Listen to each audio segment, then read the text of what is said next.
Bonjour, ici Jean-Louis Salomon et je vais vous présenter dans cette courte vidéo comment une application web permet, dans le cadre d'un projet de grand déploiement, de donner de la visibilité aux différents acteurs sur les actions à mener, de faciliter la remontée d'informations et d'automatiser la production du reporting.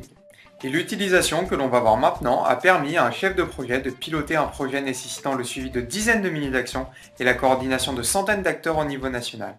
La vidéo va se décomposer en 3 parties. Dans un premier temps, nous allons redéfinir ensemble le contexte, les objectifs et enjeux du projet. Puis nous allons voir en détail l'utilisation de l'application par les différents acteurs. Et enfin, nous verrons les tableaux de bord à disposition de l'équipe de pilotage. Ces tableaux de bord étant automatiquement générés par l'application. Le projet que l'on va étudier a pour but de transformer 300 établissements répartis sur 25 régions au niveau national. La transformation d'un établissement nécessite la réalisation d'une quarantaine d'actions décomposées en 3 grandes phases. Ces phases doivent être planifiées suivant la date de fin de travaux de l'établissement. Pour chaque établissement, le planning doit être consultable en temps réel par 3 acteurs minimum. Le responsable de l'établissement qui mène à bien les travaux, le responsable de la région et l'équipe de pilotage. La mise en œuvre d'une application web de pilotage doit répondre aux problématiques spécifiques de chaque acteur.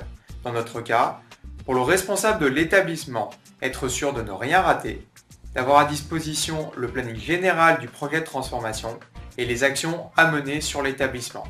Pour le responsable de la région, comment avancent les différents établissements de la région? Est-ce qu'il y a des points particuliers à remonter et quelles sont les prochaines étapes à ne pas rater?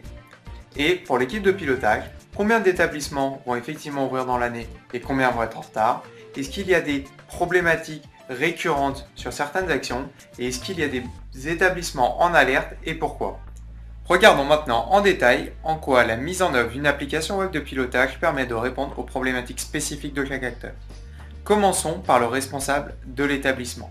Dès qu'il se connecte à l'application, le responsable d'établissement voit apparaître directement sur sa page d'accueil l'ensemble des actions qu'il a réalisées sur son bureau, les actions en retard apparaissant en rouge. Il a aussi à disposition l'ensemble des alertes remontées. Il peut mettre à jour l'information directement depuis sa page d'accueil. Ces informations seront alors consolidées au niveau de la région et au niveau national.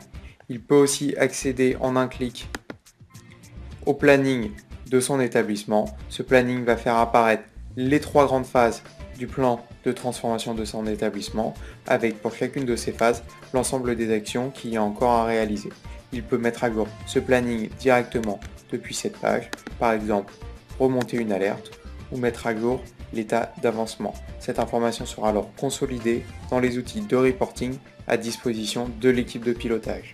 L'équipe en charge du pilotage a à sa disposition en temps réel un état d'avancement clair et synthétique de son projet de grand déploiement, à savoir le rythme d'ouverture de l'ensemble des établissements par rapport au plan précédent, l'ensemble des actions qui sont le plus souvent en alerte, le nombre d'actions en retard pour chacune des régions, et enfin les prochaines ouvertures à prévoir. Ces indicateurs sont bien entendu personnalisables pour chacun des projets. L'application permet aussi de collecter toute la documentation produite par les responsables locaux. Par exemple, récupérer le kit à envoyer à la région. Pour déposer le document, il suffit au responsable local de cliquer sur le bouton plus pour ajouter un document, de renseigner un titre, un type et de choisir le document dans son répertoire. Le document est alors mis en ligne et il sera accessible directement depuis le diagramme. Dans une prochaine vidéo, nous allons découvrir ensemble les 4 phases essentielles pour sécuriser et accélérer la mise en œuvre d'une application web de pilotage sur votre projet.